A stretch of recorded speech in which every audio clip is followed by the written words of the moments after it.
All right. Thank you all for being here today. My name is Dallas Scott. My preferred pronouns are she, her, hers. I'm the founder and principal of Trust, an organization that empowers and accelerates the incredible work of institutions and organizations that are working towards climate action, sustainability, and social justice. And I have the privilege of being a facilitator for today's session. Before we get started, I'm going to read a statement of respect and inclusion. The Global University Climate Forum brings students together to share ideas, learn, connect, and act on the global imperative of addressing climate change. These are the forum principles of respect and inclusion. Be inclusive. Strive to ensure that all feel welcome and valued. This applies to our speakers and guests, as well as our student participants. Be open.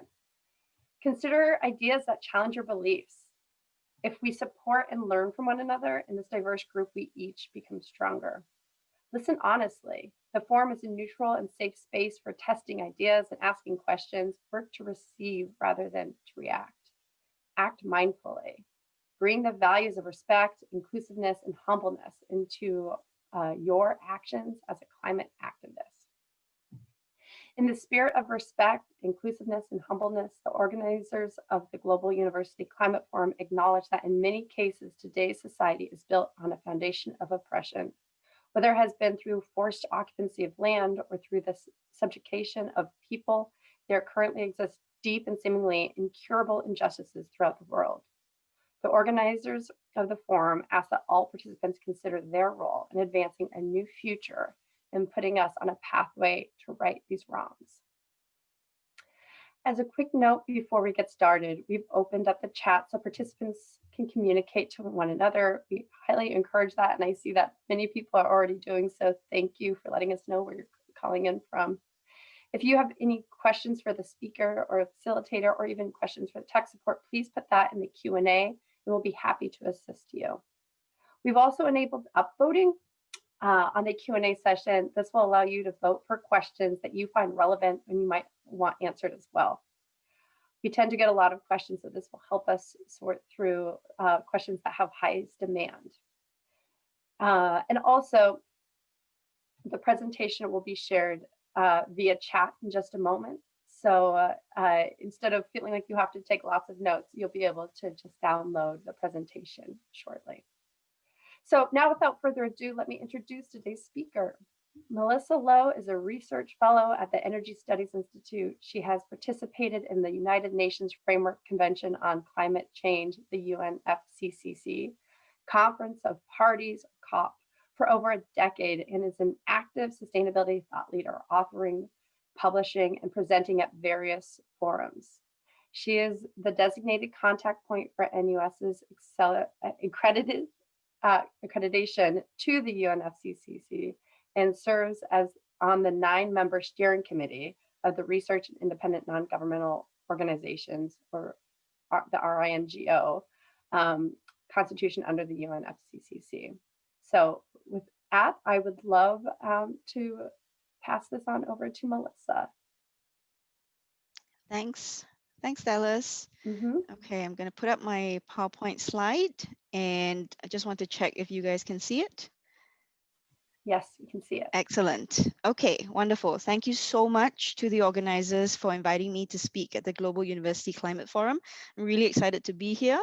As was introduced, my name is Melissa Lowe. My preferred pronouns are she, her, hers, and I'm really excited to be here tonight. Well, tonight in Singapore, and in the morning and afternoon for some of you, to share with you some tools and resources for effective negotiation as a non-state actor at the UN Framework Convention on Climate Change. Now, from the survey that was circulated to everyone ahead of this event, I understand that many of you have not had the chance or opportunity to attend the UN Framework Convention on Climate Change or UNFCCC Conference of Parties. Maybe one or two have, but majority of you have said that you haven't had the chance just yet. So with that, I will be running you through some of the basics, and don't worry if you feel more confused after this, right? I myself took 10 years to get to where I am today, and as both a non-state actor, as an NGO, a non-governmental actor to the UNFCCC. In between 2011 and 2013, I did participate as part of the Singapore delegation in a very, very small role. But I think that has certainly added some value to and how I see the COP process. So as I said, please don't feel if you come out of this slightly more confused. It does take a bit of time. There's a lot of jargon. Don't beat yourself up over it. Just stay the course and you'll be fine. All right, and certainly please feel free to reach out to me. My email is at the end of the slide deck. There's a lot to go through, so I will be moving pretty fast.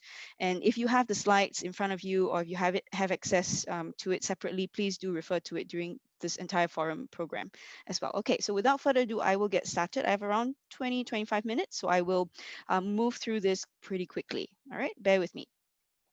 So just a small disclaimer, I'm sure you guys are not going to use this for anything other than for knowledge and for learning. And just to remind yourselves about why this session, what this session is about, I hope that what you'll take out of this is how you, perhaps in some near future, you will be able to attend a COP, perhaps at the UK COP next year, and be able to hit the ground running. Right, so that's the objective here today. If you can understand a little bit of how the COP meetings are run, I think you would have a better chance of being able to lobby your interests, whether it's with your peers or with negotiators, or even back home with policymakers. All right, so here are some of the learning objectives. You can revisit them again after this session. Here's an outline of what I will be presenting. I know it's a little bit pedantic, bit straight cut, but I think this is helpful for students who perhaps you don't speak English as your first language. You'll be able to see when you refer back to the slides, what I have gone through, and maybe check them off as you go through them, see what you understand, don't understand. You can do a little bit more research. All right, so just brief outline, slide 1, outline slide 2. All right, so as I said, that's a lot, and I hope to get through everything before we move into Q&A. So for the benefit of those who have not attended or who don't know what the UN Framework Convention on Climate Change is, it essentially is the international climate change governance framework. You want to deal with climate change, countries go to this treaty, all right? They have this treaty available right now since 1992, and this is what countries refer to when they talk about international climate change governance. There's an ultimate objective, which is listed in the slide right here. It's essentially to stabilize greenhouse gas concentrations to prevent dangerous climate change, essentially. And every single year, parties will, except for this year, of course, parties meet at a given country. They select the countries on a rotational basis, and countries will meet at a particular location. And the numbers that are attached to these meetings or COPs are essentially the numbers of times they've met, right? So COP26 would be essentially the 26th time that countries have met under this convention, okay? And next slide.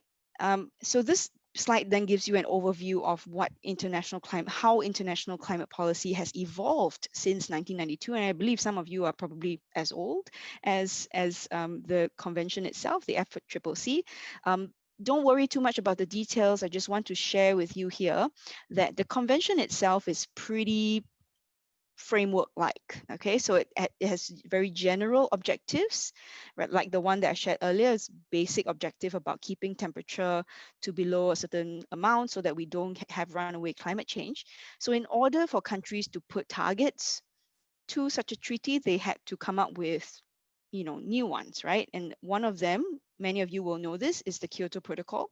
It came into effect in 2005, some 8 years after it was adopted in Kyoto, Japan. Again, the namesake usually comes from the city in which it was agreed. So the Paris Agreement obviously was agreed in Paris, France. Okay, so the Kyoto Protocol was agreed, and the important part about the Kyoto Protocol is that it only required developed countries, and remember, developed at the time of adoption, to take on emissions reduction targets. Okay, so again, in the slide here, I have shared with you, it was 37 developed country parties at the time.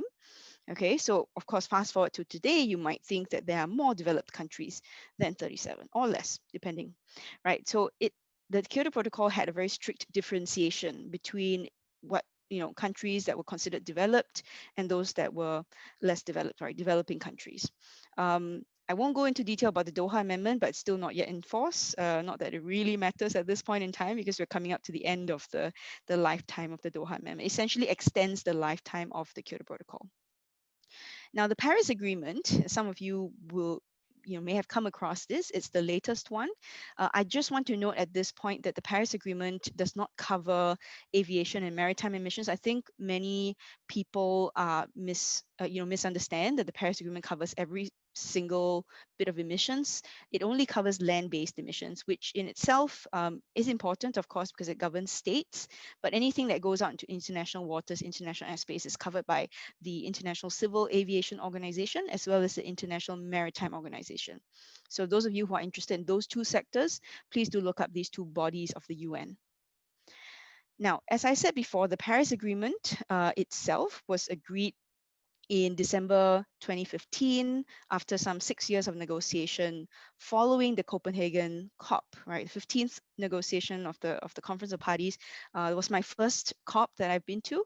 It was in Copenhagen. I know a couple of you maybe are from there or are based there right now. So it was bitterly cold, coming from a tropical country, that is. I recall that was my first ever COP. And following then, I've been just tracking this very, very closely as part of work.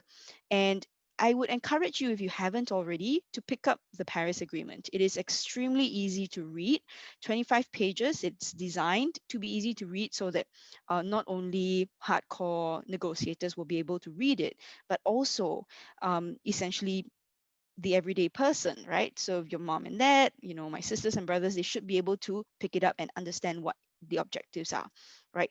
But you have to pay attention to the accompanying text. We call this a decision text. For those of you who have sat in meetings and you've had to take notes of meetings, that's exactly what it is, right? So who does what and by when, right? Those notes are captured in a decision text. So you have to read the Paris Agreement together with the decision text for it to make sense, because the decision text defines the work plan to implement the agreement. The agreement itself is extremely general and doesn't have any targets embedded within it. So the decision actually gives life to the Paris Agreement. Okay, so please do pick it up and read it. It's very interesting, and you guys can actually do your thesis or a project on the Paris Agreement and how effective it is, for example. So it came into force or entered into force on the 4th of November, right? So we're about celebrating, almost celebrating the adoption in December, 13th of December. 4th of November 2016, very important date, because it's an unprecedented date for, time frame for which an international agreement at this level entered into force. 11 months. Nowhere else has this been done. Okay, and the main reason for this is because there's an entry into force threshold that you need to know about. So in every international treaty, it only makes sense when you have a minimum number of countries participating in it. And for climate change, countries decided that they needed at least 55 countries that accounted for at least more than half of global emissions. So it just doesn't make sense if you don't have the largest emitters, correct? So this is what it is. And when the US and China signed on, they pushed it over the threshold. Actually, the EU was the one who pushed it over the threshold at the time anyway. So here you can see just some tools. So keep in mind that as I'm going along, these are also visual tools for you to think about, right? And resources that you can use when you try and lobby or when you try and negotiate as a non-state actor to whoever you may be talking to, right? So these are good resources. Hopefully you think they are good resources. So this is a visualization of how quick countries signed on and ratified the Paris Agreement. It's unprecedented, as I said before. One thing to note is that the United States has, since 4th of November this year, withdrawn from the Paris Agreement. We can look forward to re-entry, I think. At this point anyway, President-elect Joe Biden has committed to re-entering the Paris Agreement on day one of his term in office. So that would be the 21st of January, 2021. Fingers crossed. Another great tool that I would love to share with you is this one from Partzim. I think you should be able to find the access to the link or just Google it. And this one's great because it shows you the relative size of emissions, right? So China obviously is the world's largest emitter right now, followed closely by the United States, and so on and so forth. So those that are listed in light orange are essentially countries that have not yet ratified, but I think this deck may be slightly old in that I think the Russian Federation has since ratified the Paris Agreement. Okay, so that they would be listed in dark orange here. Okay, so you can see some of the countries that have not yet ratified, and it's a very interesting way to present information. The Paris Rulebook, as I mentioned earlier, really don't sweat it because it is extremely complicated. All you need to know really is that the rulebook is what operationalizes the Paris Agreement. Without the rules, countries just don't know what to do, right? So we have to have a comprehensive set of rules. Say, for example, how countries are expected to submit a target every 5 years. Okay, so again, I won't go into detail, but I just want you to know that if you do have an interest, please do look up the process, get the hang of it first, and then move on into the rule book. It's extremely complex, but essentially this is what countries have been doing for the last 3 or 4 years. Okay, the rules were scheduled for completion in 2018, but unfortunately overran into COP25, which was held in Madrid last year. And so if you look at the logo of the COP that was held last year, you will notice that it lists 2 countries, right? Well, cities, a half city and a half country, right? So Chile, but it was held in Madrid in Spain. There were a little bit of complications at the time because Chile had some civil unrest. They were undergoing some issues, and they could not host the COP at quite a last minute, right? And so Madrid in Spain, they stepped up and they hosted the COP. So that's why the COP was hosted there. You will also note COP23 was hosted by a small island state, Fiji. But it was, again, can you imagine 30,000 people descending on Fiji? I think that would be quite challenging, even though it would be a nice place to go. But the German government, which also hosts the UN Framework Convention on Climate Change Secretariat, offered to host that COP in 2017. So everybody went to Germany in Bonn instead of going to Fiji. A little bit sad about that, but still. All right. We got some work done over the years, and this year was supposed to be, well, right now actually people were supposed to be in Glasgow in the UK, but again, because of the COVID-19 pandemic, we've had to reschedule it till next year. So if those of you who are interested, actually this is, like I said, very, very complex, but this is a progress tracker that the UN Secretariat put out because there were many line-by-line issues in the decision that needed to be moved and sort of negotiated. And so this is the way we had to track, and there were live links, annotated links that you could go in and track the meeting. So this is what I did for the last 4 years, essentially. Okay, I will move very quickly to the types of meetings. I think this is really important for those of you who want to attend a COP in the near future. So there are several types of meetings. The first of which is a plenary. The second of which is a sort of a second tier meeting is a contact group. Then comes informal consultations. Then, bear with me, informal informals. And there's even a third tier, which is informal informals, okay? And then there are side events where most non-governmental organizations, non-state actors like you and I would be attending, okay? I have pictures in a short while, so you can see how these actually look like in real life. Some of the key voices that I want to introduce you to, and if you guys are on social media, you can feel free to basically follow these people. The first is the Executive Secretary of the UNFCCC, Patricia Espinosa, and of course the UK COP President, incoming COP President Alok Sharma, as well as the UN Secretary General Antonio Guterres. I think these are all really great personalities to follow so that you get up-to-date information about the COP. And these are really great tools for you to use if you want to lobby people essentially on climate action. So coming back to the types of meetings, plenaries are essentially kept at country level. So every country is given a flag, and you can see, hopefully you can see some countries, it's alphabetical, right? So you have Australia, blah, blah, blah. And then all countries will sit in this format for a plenary session. Plenaries are translated in all 6 UN languages. So that's really important, especially if you don't speak English as your first language. Plenaries are in a way more accessible than others. And depending on room size, observers usually are either, they can attend, but usually in a limited number. And sometimes they're asked to go into spillover rooms, or we call overflow rooms. Okay, so this is what a typical plenary might look like at a COP. And the second type of meeting is a contact group.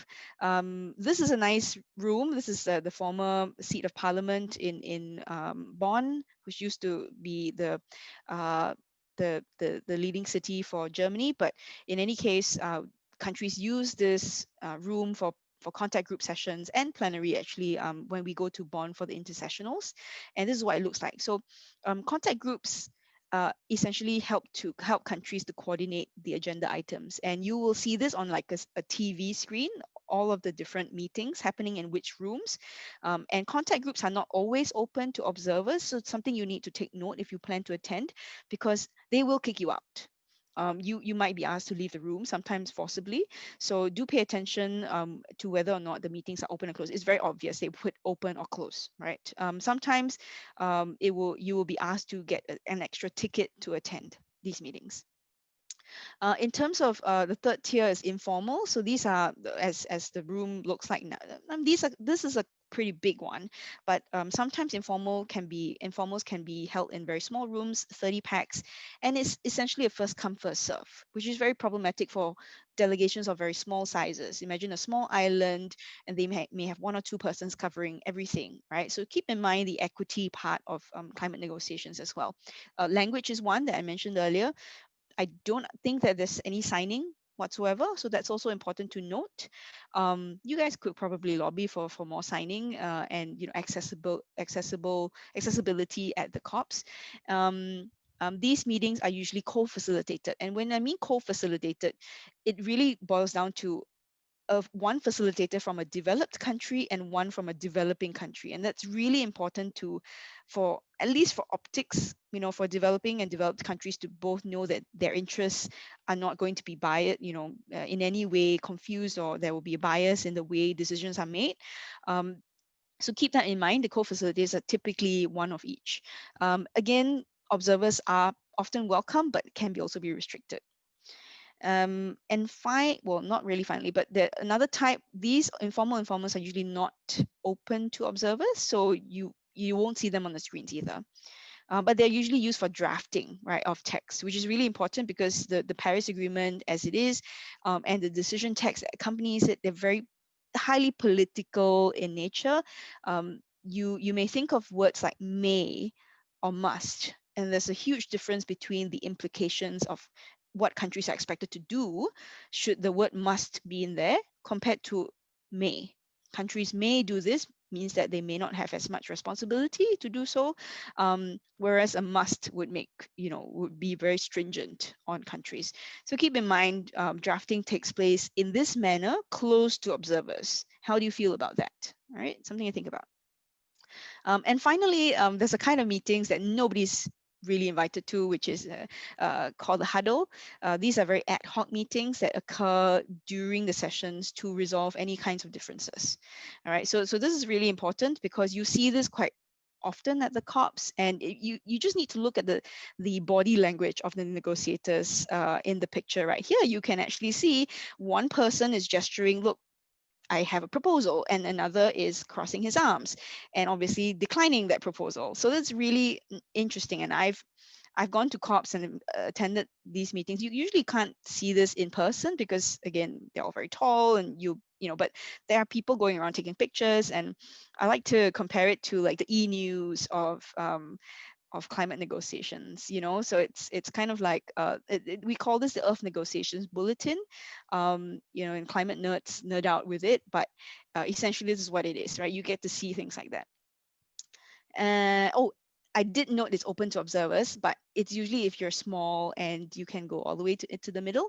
But the party representatives will know because they wear a pink badge and observers wear a yellow badge. So if they see your yellow badge, they'll ask you to leave essentially.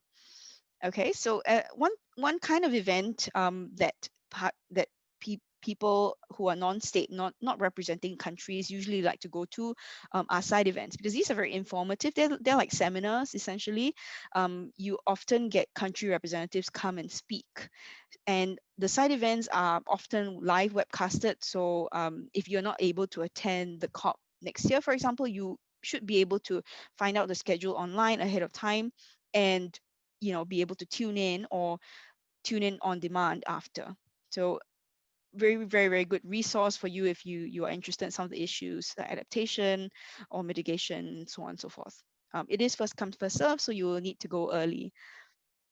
Okay, I will move through this very quickly. Maybe I'll skip documents. If those of you who are interested, you could probably look it up.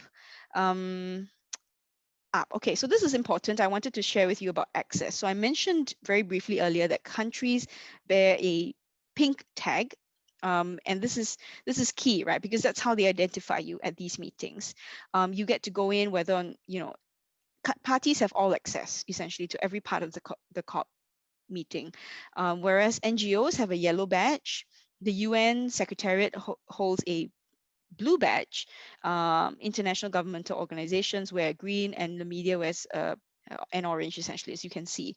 And the tickets that I mentioned, they look kind of like that. The one in the middle. And sometimes you might be asked to get an additional badge, like the one on the right in the middle.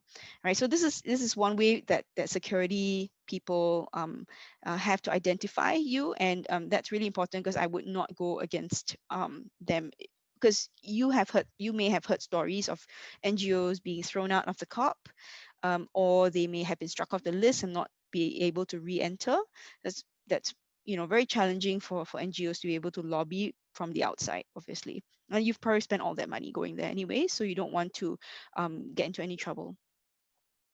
Okay, I did want to mention something, is that if you get frustrated with UNFCCC rules or outcomes, I think you need to pay attention to the fact that the UN default decision rule is consensus. Okay, and I will maybe end off here. I know there's a bit more to go, but I think the rest of the slides are pretty much self-explanatory, or we can. I would love to speak to you, in Q&A format. So I will probably end off here so that we can go into a bit more discussion. But the UN default decision rule is consensus, right? And the definition that the UN has is a procedure whereby the conference takes a decision without a vote. Consensus is distinct from unanimity in that it can coexist with differing views to a degree. Right. So what you will experience at the COP is the chairperson of the COP, say Alok Sharma, who is the COP chair for the UK next year. He will say something to the effect of hearing no objections, and then he will literally bang a judge's gavel down. And once that is symbolically done, it will mean that that decision has been taken by a country. So you need certain degree of quorum, right? So you need a certain number of parties in the room. And that can be difficult when COPs overrun. And I think some of you in your survey did tell me that your impression of the COP is not always positive, right? And that you've always heard that the COPs overrun. And to some extent, that is true, in part because of this consensus rule. Because if you can't get to consensus, the COP cannot end. That has implications on certain kinds of parties, if you can imagine. For example, if you were a least developed country and you relied on funding from another country, say a developed country, who offered you funding to attend, and they maybe booked your ticket home on Friday, but the COP typically overruns till Sunday, right, Saturday or Sunday. You might have the problem of that country then not being represented when the final gavel is, hits the table, right? So I think these are really significant issues for some of you who are facing it, whose governments are facing this, to think about. And similarly, on the other side, for those of you who are in positions where you might be able to lobby your governments to pay more attention to access, I think this is important. And I ultimately, I mean, having an understanding of how the COPs work from the inside would certainly help um, raise attention to these issues a bit more. Um, Again, I would love to have another conversation with some of you who are interested once you go through all of my slides and be able to think through some of the issues that have come up. Another tool, now that I've decided to close off here, is that my colleagues at the Research and Independent NGO group actually did a webinar of essentially the same name and the same contents. It's actually a 2-hour webinar that we did. So I can't squeeze everything into 25 minutes. And so I will end off here so that we can go into Q&A. But I would encourage you to do look up that webinar. I think I have a link in the slide deck for you towards the end. So I would encourage all of you to go to that webinar and listen to whatever else there was to cover. Okay, so I will at this point stop talking and take any questions that you have. If you are referring to my slides for anything that you want to ask me, I can pull it up again. I'm going to stop sharing right now. But if you have any questions, let me know. I can reshare the slide and go to that page so that everybody's literally on the same page. Okay, stop talking now. Thanks. Thank you, Melissa. This was incredibly helpful because I know for myself, when I think about COP, I think think about a lot of acronyms all coming together to have really important discussions, but it is really hard to kind of follow the thread and know exactly what happened. So I really appreciate you breaking that down for us today. So one question that came up was, what would have happened? You mentioned there was a tipping point with the Paris agreements that the Europe and the US were able to like get to that threshold of 55% when someone backs out afterwards, like we just saw with the United States. Mm-hmm. And say Biden wasn't, President-elect wasn't coming in, what would happen? Does it dissolve? Like what, at that point, how would that be? Would it have to be renegotiated? That's a great question. So once an international treaty comes into force, typically even if they don't meet the minimum, it doesn't dissolve. So when, say, President Trump mentioned that he wants to renegotiate the Paris Accord, it's not true. He can't unilaterally go back and renegotiate the agreement because it's consensus rule and because every country had a stake in getting to the point of decision making. And so it's important to note. That being said, countries have exited agreements such as the Kyoto Protocol. US never ratified it, but Canada, I think Japan also withdrew from the Kyoto Protocol. So and it's still around. It's not. Yeah. It's just not as effective. Right. Okay, that's helpful. So it's almost like a time capsule with the leadership at that time. That's okay. Thank you for that. Then another question, and just for those who are following the chat, there was some Q&A about like how to even go to get invited, how to even show up. And Melissa Goodall did a really good job at answering some of those, talking about working with your university. I'm not sure if there's anything you want to expand on that, but that seems to be like, but how do I get there? Yes. Was one of the questions. Well, okay. Yes, I definitely should have covered that. Okay, so how do you get to go to a COP? Some countries allow young people to attend as part of their delegations. Brazil is one really great example. So you could reach out to your government and ask them if they are willing to accredit you.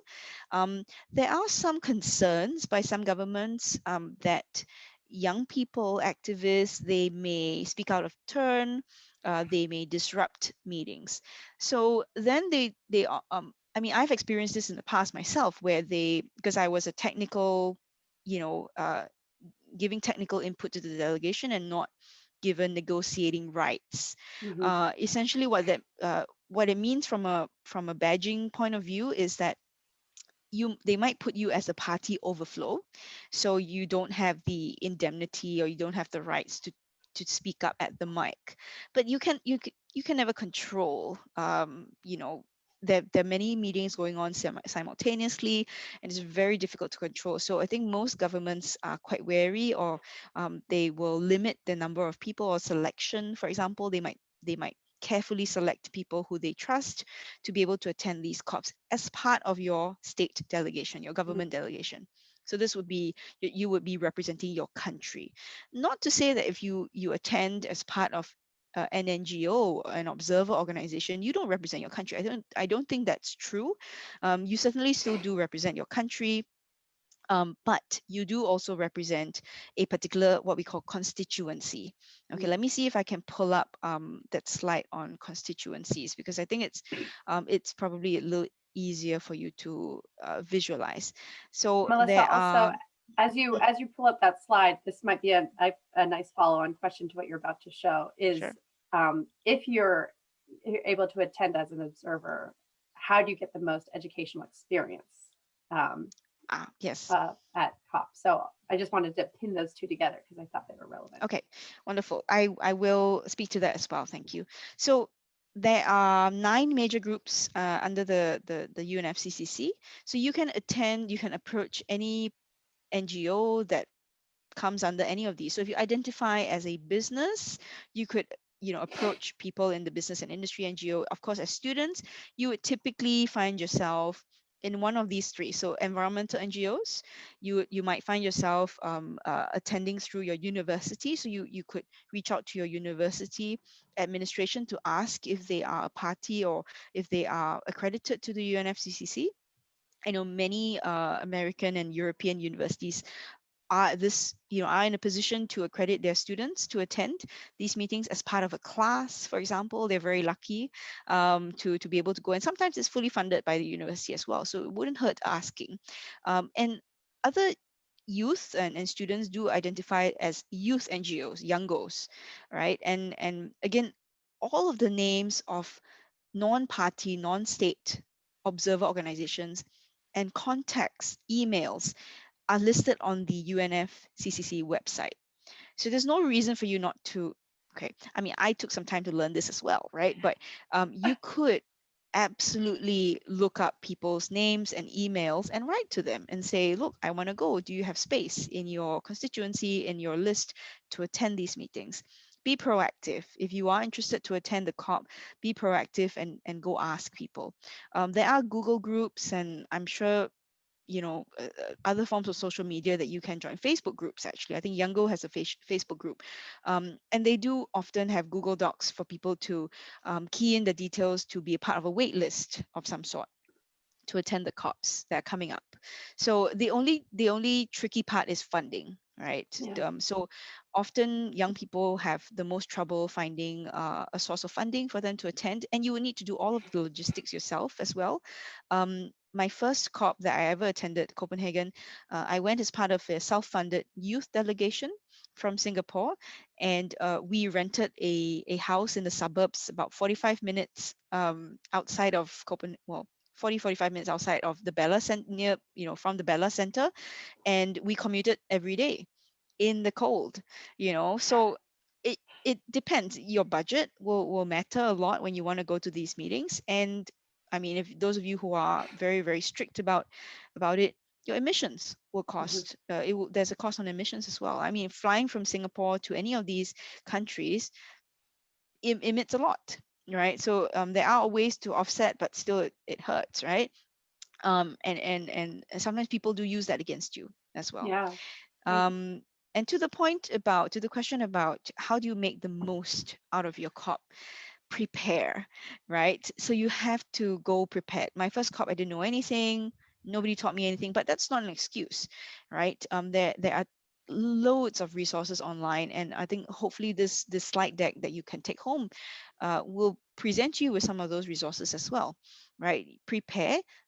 But first, I think before that, you need to think of a topic that you're really passionate about. Not everybody can do everything at the COP.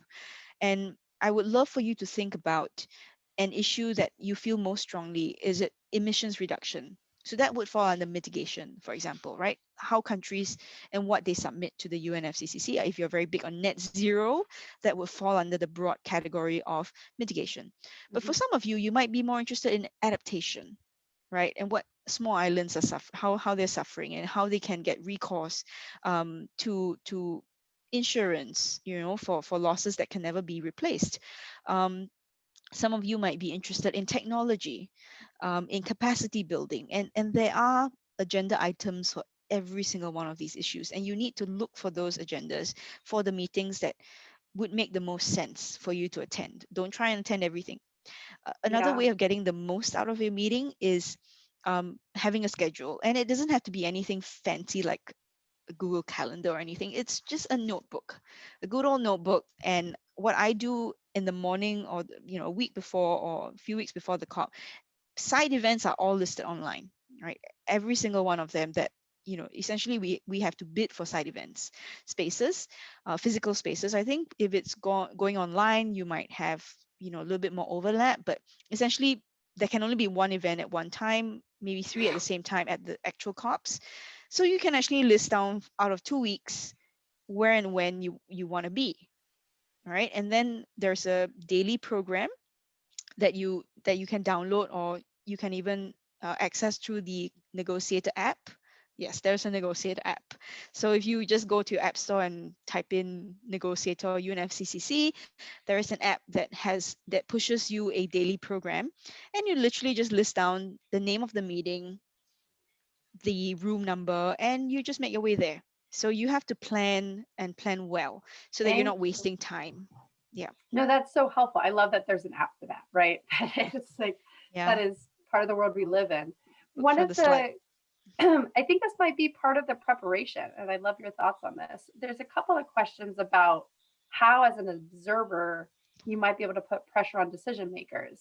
So that's one of the questions. The other question that's tied to that is, can we reach out to decision makers to talk to them regarding our running projects? Like, how do you prepare yourself not only for going and knowing what's happening, but maybe position yourself in a way that you might be able to have some sort of influence? Okay, that's an excellent question. There's actually a group called Negotiator Trackers or Climate Trackers, and they are literally they are funded a funded group. They have T-shirts that say Climate Trackers, or negotiate. I can't recall exactly the term, but they do also offer fellowships for people to apply, and you can actually be funded to track a negotiator or track a Oh, delegation's position, which is really exciting, right? It gives you a chance to I guess take on the role of a lobbyist of some sort, um, which is I think quite exciting for any young person to do, and you'll be able to follow this person ideally in our rooms. But if you don't have a pink badge, as I've said before, it might be quite challenging to do that. But you are absolutely allowed to go up to a person and talk to them. yeah. These people have to eat too, right? They have to go to the bathroom, and they are like normal people. They're just doing a job essentially at these meetings. They might come across as a little standoffish, but they're still people, and especially if they're people from your country, if they are negotiators representing the country that you're born in or live in, I'm pretty sure you're entitled to go up to them and say hi, and maybe give them your name card, exchange contact details if they're willing. Just don't harass them. But I think in general, I would say absolutely go up to them and talk to them. Follow them on Twitter, and you could even tweet them. Take a picture with them. I've done this, fangirled over our chief negotiator in Singapore for many years when I was an NGO attending these meetings on behalf of the university. But I think those were really good memories, strike up a good rapport with them. And when you go home from the cops, send them an email, a nice one, and say, look, it was really nice meeting you. If we can have a conversation at your convenience, let me know. Be happy to So, keep in touch. so it sounds that developing those relationships, right? That hang out by the food, by the Yeah, restrooms, get to yeah. know them. Yeah, I mean, that's I'm an optimist, right? yeah, And if I mean, what's the worst that can happen? They say no. yeah, And if they say no and in a mean way, it speaks more about them than it does about you. yeah. Thank you, Melissa. They shouldn't be mean about it, right? So take a chance and go up to them and say hi. There is a list of participants you can download as well from the FCCC. It's entirely transparent. You can go online to any COP, say COP 21 Paris. You can look up the list. Before the COP is called provisional list. Those who have registered will be in that list, but after the COP they'll tidy it up. And all of the names of the people who have been to that meeting, they checked in. Um, they will be listed. And Okay. if you're resourceful, you can Google them and look them up and find a way to get in touch with them. Right. So That's part even of if you're that. remote, you are absolutely able to get in touch with them as well. That's part of that preparation you were mentioning. That's right. Thank you. So this next question is regarding the world that we're living in, this COVID-19 crisis. Do you think after the COVID-19 crisis, there will be any changes to this Paris Agreement? Um, so the Paris Agreement was quite cleverly designed, in my opinion, in that countries put forward targets of their own. We call this nationally determined contributions. Okay, I will say that again because it's a mouthful. Nationally determined contributions. Now, this is in contrast to what would be mitigation commitment. There's a big difference there. Yeah. Mitigation only concentrates on emissions reduction, and commitments is very onerous, very tough on countries, right? It's a commitment. So countries were not happy with that necessarily, right? At the time it was being thrown around. So they came to a compromise, and the term nationally determined contributions stuck. It brings countries to the table, right? So the Paris Agreement is designed in this way that allows countries to put their best foot forward. Come with what you're comfortable with. It's not very ambitious, but at least it has 190 something countries as opposed to the top-down Kyoto approach. Kyoto Protocol had the approach of let's ring fence these developed countries and make them do what we want them to do. Nobody likes to be told what to do.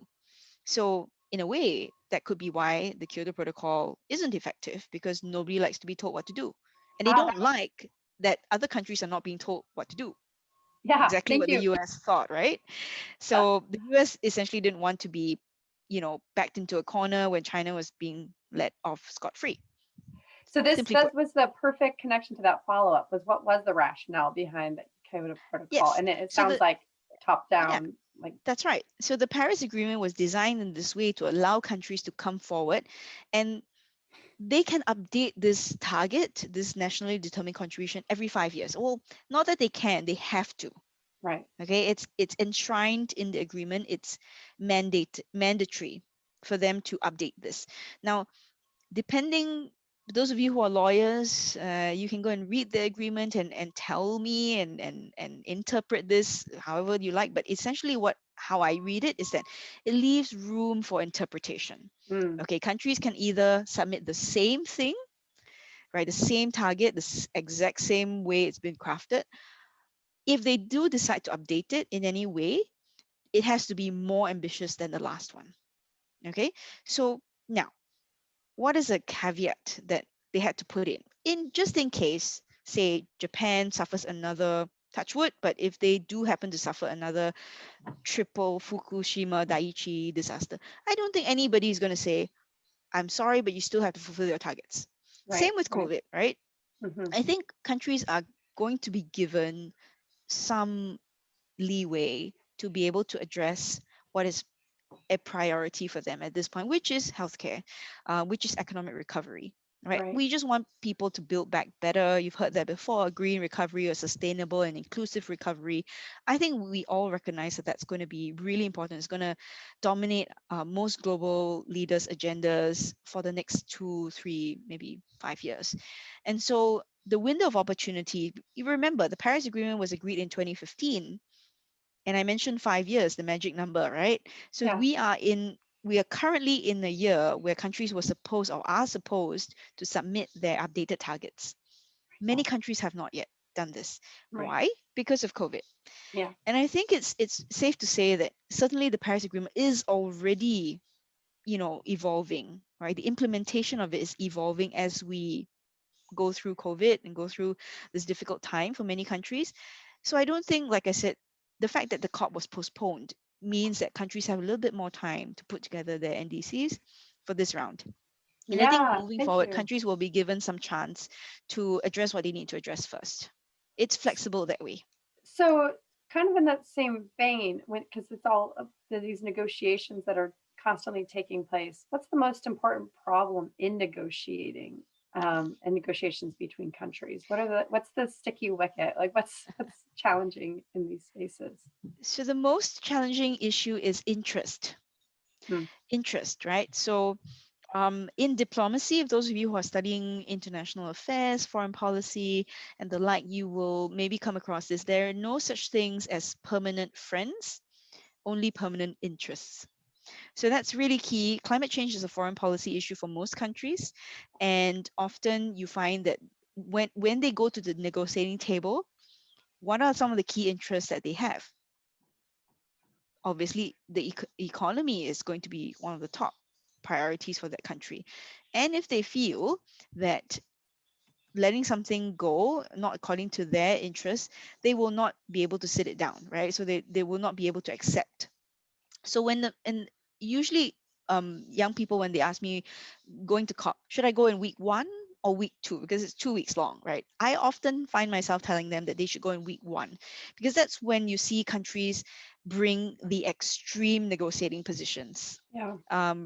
So they really they're very extreme and very sometimes you find them quite unreasonable or demanding. And as you go along, as the time starts to the clock starts to tick, you find that they get closer and closer to consensus. Right. Somebody once told me, somebody from the delegation where I come from told me once that if everybody went home happy, it's bad for the climate. Does Yeah. that make sense? Yeah. So if everybody goes home extremely happy about they've met all their targets, well, targets meaning serving their own interests, Right. it's extremely bad for the climate. So everybody has to go home a little bit upset. But they can live with it. They can explain to their ministers, they can explain to the heads of states that, look, this was a compromise. We gave them this, but we took this. And I think it's like a game of chess. I'm watching the Queen's Gambit now, so it's like a game of chess, give and take. It's a little bit of compromise here and there, and that's absolutely key. If you cannot compromise, I think that is one of the biggest problems, that countries refuse to cooperate and compromise, but we usually don't see that. So the text or the outcomes often get what we call watered down a lot, because you find that countries are compromising, right? Yeah. So So they come in with their anchor. They're like, throw it way out there just to like make a point, and yeah, recognizing that there's going to be some give and take until everyone's just a little bit that's unhappy. right. Great. That's right. Thank you for that. So you mentioned earlier on about how maritime wasn't really included in the Paris Agreement. So this question is tied to that. Um, Mhm. is there a COP equivalent for countries to set goals in these industries? And if the COPs Mhm. are focused on land-based affairs, do issues of global fishing and marine conservation not come up in those discussions? They do often come up, but countries throw them right back out there, right? So you have a situation where, okay, how do I put this simply? Now, when an airplane or a ship leaves the country for a destination, is it fair to ask the country from which that vessel is departing from to bear the cost of the emissions? Now think Right. about that, right? So When it's if a universally ship, used. yeah, or vessel is departing from this country, do you split it evenly? Do you Is it all on the departing country? What about countries who, like Singapore, for example, who we operate as a hub, as a Mhm. transit point, right? It becomes very difficult for people to track where the emissions are coming from and going to the nationalities of the people on board. It's extremely hard. So this is why the UN decided that there would be specialized sectoral bodies to deal with aviation as well as maritime. And Yeah. certainly the issues of marine pollution that was mentioned actually is covered under MARPOL, which is the Marine Pollution UN treaty, right? So I would encourage you to go and look at that. And they have loads of rules about those kinds of issues. They do often find their way back into the COP, but as I said, it matters more to some countries than others. And Yeah. at these climate meetings, we have to pay attention to what matters for everybody, right? And Every it single sounds person. like there's a lot of work to do on the land piece, and it's very complicated in that space just to begin with. Yeah. So So this, we often compare the COP, the climate COP, to the Montreal Protocol. mm, Some of you may be aware the Montreal Protocol covers ozone depleting substances, right? So the ozone hole was caused by chlorofluorocarbons. Mhm. And oftentimes we find that the climate change treaty is comparably less successful than the Montreal Protocol. The key difference is that there are existing substitutes for Mm. chlorofluorocarbons, which is actually a hydrofluorocarbon, right? It doesn't deplete the ozone. What option do you have? What substitute do you have for carbon dioxide? Yeah. You burn fossil fuels, that's what comes out of it. So I think the lack of options for renewables, some people might say, right, um, are an option, but they cannot be deployed at utility scale at this Yeah. point in time because there's intermittency. What happens when the sun doesn't shine, when the wind doesn't blow? So those are really key issues and national security issues for some countries, for all countries maybe, which have to be taken into account. Yeah. Scalability. How can we shift gears fast and do it at the global scale? This is so amazing. And the insights and the tools that you're giving all the students today, and myself included, have been phenomenal. We have just 1 minute remaining, so I just wanted to pass it back to you to see if you have any closing remarks or tips or encouragement that you could give everyone today as they're probably anxious about the idea of attending an upcoming COP. Thanks so much, Dallas. Really appreciate your facilitation, excellent facilitation. If I can, I would love to answer Pamela's last question Yes, in the yeah, Q&A chat. yeah, Yeah, go for it. the agents that represent each country at the COP, these are selected at the government level. So say if you work for the Ministry of Foreign Affairs under the Climate Change Department, obviously you would be, you would have to attend these meetings. If you work for the Ministry of Environment, the same thing, right? You get selected to attend and government funds you to attend. If in the event that you come from a country that does not have the capacity or resources to attend, typically these meetings make more sense or are more credible. UN meetings that is make more sense when you have uh, you know a fair amount of representation from the rest of the world, right? The entire world. So there's interest for developed countries to then put money on the table to fund the least developed countries. You often find ties like the French would may be more inclined to fund African countries. For example, they all speak French. There's a link there, colonial link there. So you might find that sort of linkage. But in general, I would say you need to be in a position in a government. You have to be a civil servant essentially to be able Okay. to represent your country. And importantly, I know all of you are environmentalists. Just keep in mind that sometimes this is a hard pill to swallow. If you have too much environmental interest, it can be actually quite challenging to be placed in a government position that would allow you to attend these meetings. And I say this in good faith, but the point really is that you might not be given those positions because you have too much emotion and self-interest towards the environment. And when you join a civil service or government service, often you're asked to do the difficult thing, which is to represent your country's interests, Hmm. and that might be economic in nature. So Yeah. it can be extremely painful for a person, an environmentalist. And so sometimes you might want to try and lobby from the outside, and this is the entire point of the session, which is to give you some tools to be able to do that. Yeah. And hopefully, with that, I would love to close, and I would also like to extend my sincere thanks to all of the organizers. And if any of you in the audience today, you want to keep in touch, please feel free to drop me an email, add me on LinkedIn. I'm happy to keep in touch and help you get to your next COP or anything that you might need to ask me of for your projects. I'm happy to be here for you. Thank you, Moselo, so much. This was a fantastic summary of a important topic. So thank you, and thank you for everyone who were able to participate and had their questions and comments into today's discussion. Sure.